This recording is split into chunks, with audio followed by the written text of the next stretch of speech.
सभी को नमस्कार। मैं सबसे पहले धन्यवाद करता हूं परमपिता परमेश्वर का। और ये जो पुस्तक हम पढ़ रहे हैं, शक्तिमान वर्तमान, इसके लेखक एकॉर्ड टॉल साहब का बहुत बहुत धन्यवाद। योगी इंप्रेशंस का बहुत बहुत धन्यवाद जिन्होंने पब्लिश किया। और मेरठ वाले शर्मा जी का बहुत बहुत धन्यवाद जिन्होंने हिंदी में अनुवाद किया। और जूम का बहुत बहुत धन्यवाद जिसके माध्यम से हम ये अनूठी पुस्तकें पढ़ रहे हैं। तो चैप्टर है, अंतिम चैप्टर पढ़ रहे अध्याय हम, समर्पण का अर्थ, the meaning of surrender. Surrenderness, surrendership, whatever, surrender, समर्पण। पेज नंबर हिंदी की बुक में 180। 180 पे हमने जो पढ़ा था उसकी लास्ट पैराग्राफ, तीसरा पैराग्राफ में पढ़ता हूं, फिर उसके बाद आज वाले से शुरू करेंगे। तो टॉल साहब ने कल हमें कहा लास्ट में कि इस वर्तमान पल में जो आपकी चैतन्यता की गुणवत्ता है, वही यह निर्धारित करेगी कि आप किस प्रकार के भविष्य में से गुजरेंगे। इसलिए समर्पण ही वह सबसे महत्वपूर्ण चीज है जो सकारात्मक बदलाव लाने के लिए आप कर सकते हैं। इसके अलावा जो कुछ भी आप करेंगे वह गौण ही रहेगा। इसलिए कोई सचमुच सकारात्मक कदम आप चेतना की समर्पित अवस्था में ही उठा सकते हैं। सरेंडर, यहां तक कल हमने पढ़ा था। अब आज जिज्ञासु के प्रश्न से हम शुरू करते हैं। तो जिज्ञासु कह रहा है जी कि मैं समझ सकता हूं कि अगर मैं किसी ऐसी स्थिति परिस्थिति में हूं जो कि अप्रिय है अथवा असंतोषजनक है, लेकिन मैं उसे यथावत स्वीकार कर लेता हूं, तो फिर कोई दुख या तकलीफ नहीं रहेगी। मैं उससे ऊपर उठ चुका होऊंगा। लेकिन फिर भी मैं यह नहीं समझ पा रहा हूं कि अगर मुझ में एक निश्चित मात्रा तक असंतोष नहीं होगा, तो फिर कुछ करने के लिए और बदलाव लाने के लिए मुझ में वह ऊर्जा या प्रेरणा कहाँ से आएगी? टॉल साहब, क्वेश्चन मार्क। तो टॉल साहब कह रहे हैं, समर्पण की अवस्था में रहने पर आप यह बड़ी स्पष्टता से देख पाते हैं कि क्या किए जाने की आवश्यकता है। और फिर एक समय में एक काम करते हुए और एक समय में एक ही काम पर फोकस रखते हुए जो आवश्यक है वह आप करते हैं। प्रकृति से सीखिए। देखिए कि असंतोष या दुख माने बिना हर चीज किस तरह से पूरी होती है और किस तरह से जीवन एक चमत्कार की तरह परत दर परत खुलता चला जाता है। इसलिए जीसस ने कहा था, लिली को देखिए, वे किस तरह बढ़ती हैं। ना तो वे मेहनत मशक्कत करती हैं और ना ही इधर उधर चक्कर लगाती फिरती हैं। पेज नंबर 181, पहला पैराग्राफ। अगर आपकी स्थिति परिस्थिति कुल मिलाकर असंतोषजनक या अप्रिय है, तो उससे तत्काल अलग हो जाइए और जो है के समक्ष समर्पण कर दीजिए। यही वह फ्लैश लाइट है जो कोहरे को काट रही है। तब आपकी चेतना बाहरी परिस्थितियों द्वारा नियंत्रित होना बंद कर देगी। तब आप प्रतिक्रियाओं व प्रतिरोधों में से प्रस्फुटित नहीं हो रहे होंगे। फिर आप परिस्थिति की खासियतों को ध्यान से देखिए। खुद से पूछिए, क्या कुछ ऐसा है जो मैं स्थिति को बदलने के लिए, सुधारने के लिए या दूर करने के लिए कर सकता हूं? Question mark. अगर कुछ है तो जो उचित लगे वह करें। उन सैकड़ों चीजों पर फोकस ना करें जो आपको भविष्य में करेंगे या आपको करनी पड़ेंगी, बल्कि केवल उस एक बात पर ध्यान दें जो आप अब कर सकते हैं। इसका अर्थ यह नहीं है कि आप कोई योजना ना बनाएं। हो सकता है कि योजना ही वह एक काम हो जो आप अभी कर सकते हैं। Very good. हो सकता है कि योजना ही वह एक काम हो जो आप अभी कर सकते हैं। लेकिन यह सुनिश्चित कीजिए कि आप अपने मन में कोई चलचित्र चलाना शुरू ना कर दें, खुद को कहीं भविष्य में देखना शुरू ना कर दें, और इस तरह कहीं आप अब से संपर्क ना खो बैठे। जो कुछ आप करें, हो सकता है कि उसका फल आपको तुरंत ना मिले। जब तक फल मिले, जो है का प्रतिरोध ना करें। यदि कोई ऐसा कदम है ही नहीं जो कि आप उठा सकते हो और आप उस स्थिति से खुद को अलग भी ना कर पा रहे हो, तो उस स्थिति का ही प्रयोग समर्पण में और गहरे जाने के लिए, अब में और गहरे जाने के लिए, बीइंग में और गहरे जाने के लिए कीजिए। जब आप वर्तमान के इस समय निरपेक्ष आयाम में प्रवेश करते हैं, समय निरपेक्ष आयाम में प्रवेश करते हैं, तो अक्सर आपकी तरफ से कोई बहुत कुछ किए जाने की आवश्यकता ही नहीं पड़ती है और आश्चर्यजनक तरीकों से बदलाव होने लगते हैं। तब जीवन बिल्कुल सहायक व सहयोगी हो जाता है। अगर भय, अपराध भाव या अकर्मण्यता जैसे आंतरिक कारक आपको कुछ करने से रोक रहे होते हैं, तो आपकी चैतन्य प्रेजेंस के प्रकाश में वे तिरोहित हो जाते हैं। इस प्रकार के रवैये को समर्पण समझने की गलती मत कर बैठिए कि कोई मेरा कुछ नहीं बिगाड़ सकता या मुझे किसी की परवाह नहीं है। ये रवैया नहीं। इसे अगर ध्यान से देखेंगे तो आप पाएंगे कि इस प्रकार के रवैये में रोष व आक्रोश के रूप में नकारात्मकता छिपी रहती है। इसलिए यह समर्पण नहीं है, बल्कि यह तो मुखौटा लगाए हुए प्रतिरोध ही है। जब आप समर्पण करें तो अपने ध्यान को अपने अंदर ले जाएं और जांच करें कि प्रतिरोध का कोई अवशेष आपके अंदर रह तो नहीं गया है। जब आप ऐसा करें तो बहुत चौकस होकर करें, अन्यथा किसी अंधेरे कोने में, किसी विचार के रूप में या किसी अस्वीकृत अनचिनी भावना के रूप में प्रतिरोध कहीं छिपा रह सकता है। अगला पॉइंट है जी, पेज नंबर 182 हिंदी किताब में, मानसिक शक्ति से आध्यात्मिक शक्ति की ओर। तो जिज्ञासु कह रहा है, क्या कह रहा है? प्रतिरोध छोड़ने की बात करना तो आसान है, लेकिन इसे छोड़ना बड़ा मुश्किल है। मुझे अभी भी स्पष्ट नहीं हुआ है कि उसे छोड़ा कैसे जाए। अगर आप कहते हैं कि समर्पण द्वारा उसे छोड़ा जा सकता है, तो सवाल पैदा होता है, कैसे? Question mark. तो टॉल साहब कह रहे, शुरुआत इस स्वीकारोक्ति से कीजिए कि आप में प्रतिरोध है। पहले ये स्वीकार तो कीजिए कि आप में प्रतिरोध है। जब जब भी प्रतिरोध उभरे, तो आप उसे देखते हुए वहीं बने रहिए। अवलोकन कीजिए कि आपका मन उसे पैदा कैसे करता है। उस स्थिति पर, आप पर, दूसरों पर वह कैसे ठप्पे लगाता है, कैसे उनका नामकरण करता है। इन सब में शामिल होने वाली विचार प्रक्रिया को देखिए, उस भावना की शक्ति को महसूस कीजिए। प्रतिरोध का दृष्टा बन जाने पर आप देखेंगे कि वह तो बेकार की चीज है, कि वह किसी भी उद्देश्य की पूर्ति नहीं करता। अपना पूरा अवधान अब पर रखने से वह अचैतन्य प्रतिरोध चैतन्य हो जाता है और वहीं उसका अंत हो जाता है। ऐसा नहीं हो सकता कि आप अचैतन्य भी हों और सुखी व प्रसन्न भी हों, चैतन्य भी हों और नकारात्मकता में भी हों। नकारात्मकता, अप्रसन्नता, दुख, पीड़ा, व्यथा, क्लेश किसी भी रूप में हो, उनके होने का मतलब यही है कि प्रतिरोध है, और प्रतिरोध हमेशा ही अचैतन्य हुआ करता है। तो साधक का सवाल आ गया, जिज्ञासु का, लेकिन मैं तो अपने दुख की अनुभूतियों के साथ हमेशा ही सचेत रह सकता हूं? Question mark. तो टॉल साहब कह रहे हैं, क्या आपने दुख को चुना था? अगर आपने उसे चुना ही नहीं था, तो वो पैदा कैसे हुआ, कैसे आया? हम तो दुख नहीं चुनते ना, तो फिर कहां से आ गया, कहां से पैदा हो गया? उसके आने का प्रयोजन क्या था? उसे जीवित कौन रखे हुए है? आप कह रहे हैं कि आप दुख की अपनी अनुभूतियों के प्रति चैतन्य रहते हैं, लेकिन सच तो यह है कि आपने उनके साथ खुद को तादात्म्य कर लिया है और अचेतन रूप से चलने वाली विचार प्रक्रिया ने उसे जीवित रखा हुआ है। यह सब अचेतन रूप से हो रहा है। अगर आप चैतन्य हुए होते, यानी अब में पूरी तरह प्रेजेंट रहते, तो तमाम नकारात्मकता लगभग तत्काल ही समाप्त हो गई होती। आपकी प्रेजेंस में वह जीवित रह ही नहीं सकती। वह तो केवल आपकी अनुपस्थिति में ही ठहर सकती है। यहां तक कि आपकी प्रेजेंस में संचित दुख भी जीवित नहीं रह सकते। अपने दुख को समय देकर ही आप उसे जीवित रखे हुए हैं। वही तो उसकी प्राण शक्ति है। सघन वर्तमान पल की सजगता द्वारा समय को हटा दीजिए और वह दुख मर जाएगा। लेकिन प्रश्न यह है कि क्या आप उसको मारना चाहते हैं? क्या आप उससे उकता गए हैं?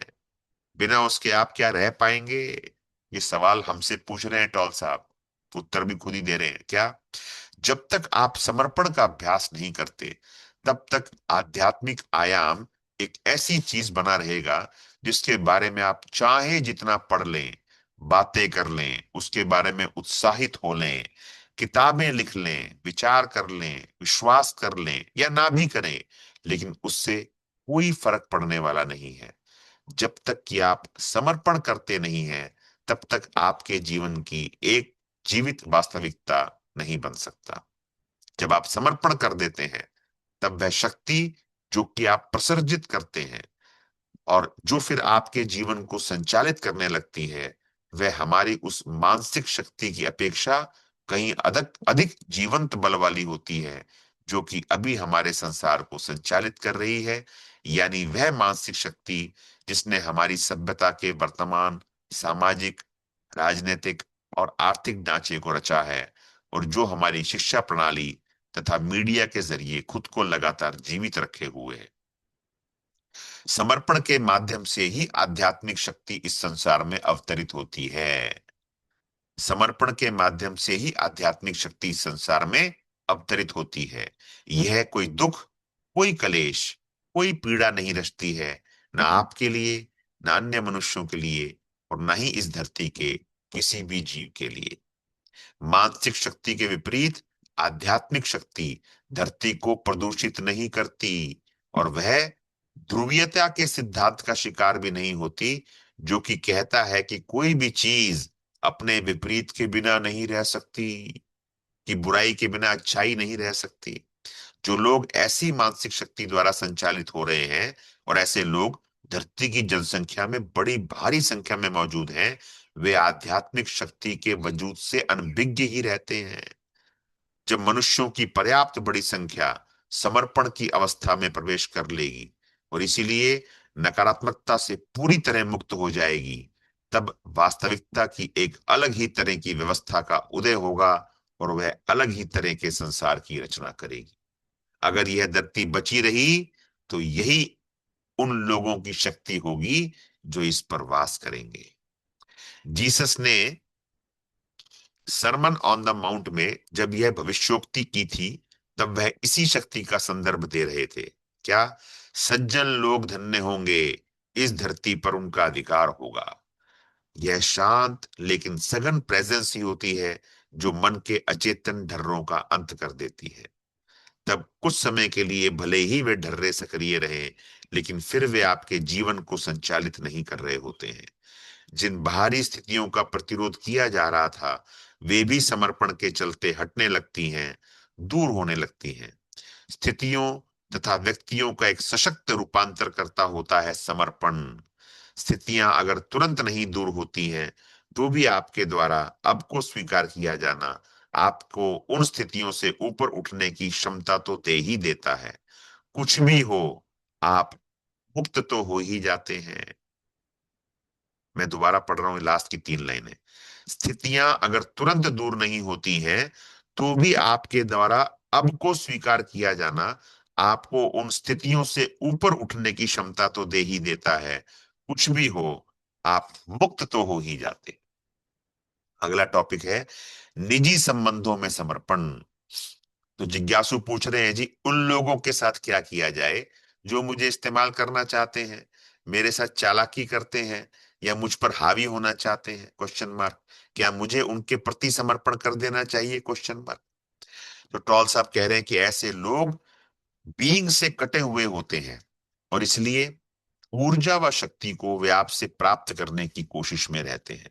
यह सच है कि केवल एक अचैतन्य व्यक्ति ही दूसरों को इस्तेमाल करने या उनके साथ चालाकी करने की कोशिश करेगा, लेकिन यह भी उतना ही सच है कि केवल अचैतन्य व्यक्ति को ही इस्तेमाल किया जा सकता है और उसी के साथ चालाकी की जा सकती है जी।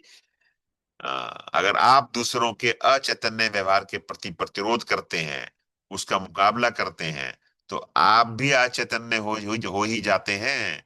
लेकिन समर्पण का यह अर्थ बिल्कुल नहीं है कि आप खुद को अचैतन्य लोगों द्वारा इस्तेमाल होने दें। नहीं, ऐसा बिल्कुल भी नहीं है। लेकिन यह बिल्कुल संभव है कि किसी व्यक्ति को दृढ़ता पूर्वक और स्पष्टतः ना कह दी जाए, या उस स्थिति से उठकर दूर चला जाया जाए, और साथ ही आंतरिक रूप से पूरी तरह अप्रतिरोध की अवस्था में भी रहा जाए। जब आप किसी व्यक्ति या स्थिति को ना कहते हैं, तो उस ना को अपनी किसी प्रतिक्रिया में से ना आने दें, बल्कि अपने अंतर्ज्ञान में से, इस स्पष्ट बोध में से आने दें कि उस पल में आपके लिए क्या सही है और क्या सही नहीं है। इसे अप्रतिक्रियात्मक ना रहने दें, एक उच्च गुणधर्म वाली ना रहने दें, एक ऐसी ना रहने दें जो हर तरह की नकारात्मकता से मुक्त हो, और इसीलिए वह दुख को और आगे ना बढ़ा रही। तो जिज्ञासु का अगला प्रश्न है, जहां मैं काम करता हूं वहां की स्थिति परिस्थिति बड़ी अप्रिय है। मैंने उसके प्रति समर्पण का प्रयास किया है, लेकिन ऐसा करना मुझे संभव नहीं लगा है। एक बड़ी मात्रा में प्रतिरोध आता ही रहता है। अब क्या करें जी? तो टॉल साहब कह रहे हैं, अगर आप समर्पण नहीं कर सकते हैं, तो जो करना है वह तुरंत कर दीजिए। उस स्थिति परिस्थिति में बदलाव लाने के लिए कुछ बोलिए या कुछ कीजिए, या खुद को वहां से हटा लीजिए। अपने जीवन के लिए जिम्मेदारी लीजिए। नकारात्मकता से ना तो अपने सुरम्य व कांतिमय बींग को, और ना ही इस धरती को प्रदूषित कीजिए। किसी भी तरह के दुख को अपने अंदर रहने की और मत जी दी दीजिए, जगह मत दीजिए। और अगर आप कुछ नहीं कर पा रहे हो, उदाहरण के लिए अगर आप जेल में हैं, तो आपके समक्ष दो ही विकल्प बचते हैं, प्रतिरोध या समर्पण। यानी बाहरी स्थितियों से बंध जाना या मुक्त रहना, दुख महसूस करना या आंतरिक शांति में रहना। तो जिज्ञासु पूछ रहा है जी, अपने जीवन के बाहरी व्यवहार में भी क्या हमें अप्रतिरोध की साधना करनी होगी? जैसे हिंसा के प्रति भी अप्रतिरोध में रहना, समझो मानो कोई मार रहा है हमको, या यह केवल किसी ऐसी बात के लिए होना चाहिए जो हमारे आंतरिक जीवन से सरोकार रखती हो? Question mark. अब टॉल साहब का क्या है जवाब? वो कह रहे हैं, आपको केवल आंतरिक पहलू से ही सरोकार रखना है। वह प्राथमिक है, बुनियादी है। निश्चय ही वह आपके बाह्य जीवन का भी रूपांतरण कर देगा, और आपके संबंधों इत्यादि का भी। समर्पण द्वारा आपके संबंधों में गजब का बदलाव आ जाएगा। अगर आप जो है को ही स्वीकार नहीं कर पाते हैं, तो इसका परिणाम यह होगा कि आप किसी को भी उस तरह से स्वीकार नहीं कर पाएंगे जैसा कि वह है। आप लोगों के बारे में निर्णय निष्कर्ष निकालते रहेंगे, उनकी निंदा आलोचना करते रहेंगे, उन पर ठप्पे लगाते रहेंगे, उन्हें नापसंद व नामंजूर करते रहेंगे, या उन्हें बदलने की कोशिश करते रहेंगे। साथ ही अगर आप अब को भविष्य में पहुंचने का जरिया बनाने में लगे रहेंगे, तो आपसे मिलने वाले हर व्यक्ति को आप कहीं पहुंचने या कुछ पाने का साधन भी बनाते रहेंगे। तब संबंधों का व लोगों का महत्व आपके लिए या तो दोयम दर्जे का हो जाएगा, या बिल्कुल नहीं रहेगा। संबंधों से आप क्या फायदा उठा सकते हैं, यही बात आपके लिए प्रमुख हो जाएगी। चाहे वह भौतिक लाभ हो, शक्ति व अधिकार का भाव हो, शारीरिक सुख हो, या किसी तरह की अहम संतुष्टि हो। आइए मैं थोड़ा विस्तार से बताता हूं कि संबंधों में समर्पण किस तरह काम करता है। जब आप किसी बहस में या किसी द्वंद्व वाली स्थिति में उलझ जाएं, चाहे वह अपने जीवन साथी के साथ हो या किसी अन्य निकट संबंधी के साथ, तब ध्यान पूर्वक यह देखना शुरू कीजिए कि जब आपके पक्ष पर आक्रमण होता है, तब आप किस तरह अपने बचाव में उतर आते हैं, या अपने अंदर उठते आवेग व आवेश के बल को आप तब महसूस कीजिए जब आप दूसरे के पक्ष पर आक्रमण कर रहे होते हैं। अपने ही दृष्टिकोण के प्रति और अपने ही मत अनुमत के प्रति अपनी आसक्ति का अवलोकन कीजिए। खुद को सही सिद्ध करने और दूसरे को गलत सिद्ध करने की अपनी ललक के पीछे की मानसिक भावनात्मक लपक को महसूस कीजिए। यह आवेग अहंकारी मन का ही आवेग है। तब उसे सम्मान सहित स्वीकार करके, यथासंभव उसे पूरी तरह महसूस करके, आप उसे चैतन्य बना दीजिए। फिर एक दिन किसी बहस के बीच आपको अचानक ही बोध होगा कि आपके पास तो चुनने का विकल्प है, और तब आप अपनी प्रतिक्रिया को छोड़ देना तय कर सकते हैं, केवल यह देखने के लिए कि क्या होता है। समर्पण कीजिए। अपनी प्रतिक्रिया को छोड़ देने का मेरा मतलब यह बिल्कुल नहीं है कि आप मौखिक रूप से बस कह उठे, ठीक है आप ही सही हैं। भले ही आपका चेहरा यह कह रहा हो, मैं इस तरह की बचकानी अचैतन्यता से ऊपर उठ उठ चुका हूं। ऐसा करना तो प्रतिरोध को एक दूसरे ही तल पर स्थानांतरित कर देना मात्र होगा, जबकि अहंकारी मन तब भी आपकी बागडोर अपने हाथ में लिए हुए अपनी ही उच्चता का दावा कर रहा होगा। मैं आपके अंदर की उस समूची मानसिक भावनात्मक शक्ति को अलविदा कहने की बात कर रहा हूं, जो कि शक्ति व अधिकार के लिए लड़ भिड़ रही होती है। अहम बहुत ही चतुर चालाक होता है जी, इसलिए आपको बहुत सावधान, बिल्कुल प्रेजेंट और अपने साथ पूरी तरह ईमानदार रहना होगा, यह देखने के लिए कि क्या आपने अपनी मन की अवस्था के साथ कर ली गई तादात्म्यता को सचमुच तोड़ दिया व छोड़ दिया है, और इस तरह अपने मन से खुद को मुक्त कर लिया है। अगर अचानक ही आप अंदर से खुद को बहुत हल्का हल्का, स्पष्ट व निरभ्र और गहराई तक शांत अनुभव करें, तो यह साफ संकेत है कि आप समर्पित हो चुके हैं। तब देखिए कि चूंकि आप प्रतिरोध करके दूसरे व्यक्ति की मानसिक अवस्था को खुराक नहीं दे रहे होते हैं, इसलिए उसकी मानसिक अवस्था का क्या होता है। जब मानसिक अवस्था के साथ तादात्म्यता नहीं रहती है, तब सच्चा संवाद आरंभ होता है। तो जिज्ञासु का प्रश्न है, हिंसा, आक्रामकता और इसी तरह के हालात का सामना होने पर इस अप्रतिरोध का क्या होगा, क्वेश्चन मार्क। टॉल साहब कह रहे हैं कि अप्रतिरोध का यह अर्थ बिल्कुल नहीं है कि आप कुछ ना करें। इसका अर्थ तो यह है कि कुछ भी करते हुए आप अप्रतिक्रियात्मक रहें। पूर्व के मार्शल आर्ट वालों की साधना में शामिल इस गहरी प्रज्ञा को याद रखिए। प्रतिद्वंदी के बल को रोके नहीं, उसके ऊपर होकर उसे जीतने की कोशिश करें। इसके बाद जब आप सघन प्रेजेंस की अवस्था में हो, तब कुछ ना करना परिस्थितियों तथा लोगों का रूपांतरण करने तथा हील करने की प्रबल शक्ति रखता है। ताओ धर्म में एक सूत्र है, हु वी, जिसका अनुवाद आमतौर पर यह किया जाता है, क्रिया रहित क्रिया, या बिना कुछ करते हुए शांत बैठना। प्राचीन चीन में इसे सर्वोच्च सिद्धि या गुण माना जाता था, चेतना की, बल्कि कहना चाहिए चैतन्यता की उस सामान्य अवस्था में निष्क्रिय रहने वाली अवस्था से, जो कि भय, अकर्मण्यता या अनिर्णय से उत्पन्न होती है। यह एक बिल्कुल भिन्न अवस्था है। सचमुच कुछ ना करने में आंतरिक अप्रतिरोध तथा सघन सजगता शामिल रहा करती है। दूसरी तरफ अगर कुछ करना ही पड़े, तो फिर आप अपने संस्कारग्रस्त मन में से प्रतिक्रिया नहीं करते हैं, बल्कि उस स्थिति के प्रति आवश्यक अनुक्रिया को अपनी चैतन्य प्रेजेंस में से करते हैं। उस अवस्था में आपका मन किसी भी धारणा अवधारणा से मुक्त रहा करता है, हिंसा की अवधारणा से भी। ऐसे में यह कौन बता सकता है कि आप क्या करेंगे, क्वेश्चन मार्क। अहम तो यही मानता है कि आपके प्रतिरोध में ही आपकी शक्ति निहित रहती है, जबकि सच यह है कि प्रतिरोध आपको बीइंग से अलग कर देता है, जो कि शक्ति का एकमात्र स्थान है। प्रतिरोध तो दुर्बलता है, इसलिए वह भय शक्ति का नकाब पहन लेता है। अहम जिसे दुर्बलता समझता है, वह तो आपकी बीइंग है, अपनी विशुद्धता, सरलता, निर्दोषता व शक्ति के रूप में। अहम जिसे सबलता समझता है, वह तो दुर्बलता है, इसलिए अहम हमेशा एक निरंतर प्रतिरोध शैली में रहा करता है, और आपकी दुर्बलता को, जो कि दरअसल आपकी सबलता है, ढांकने के लिए तरह तरह की नाटकबाजी करता रहता है। जब तक कि समर्पण नहीं आता, तब तक अचैतन्य नाटकबाजी हमारी मानवीय अकर्मण्यता का एक बड़ा भाग बनी रहती है।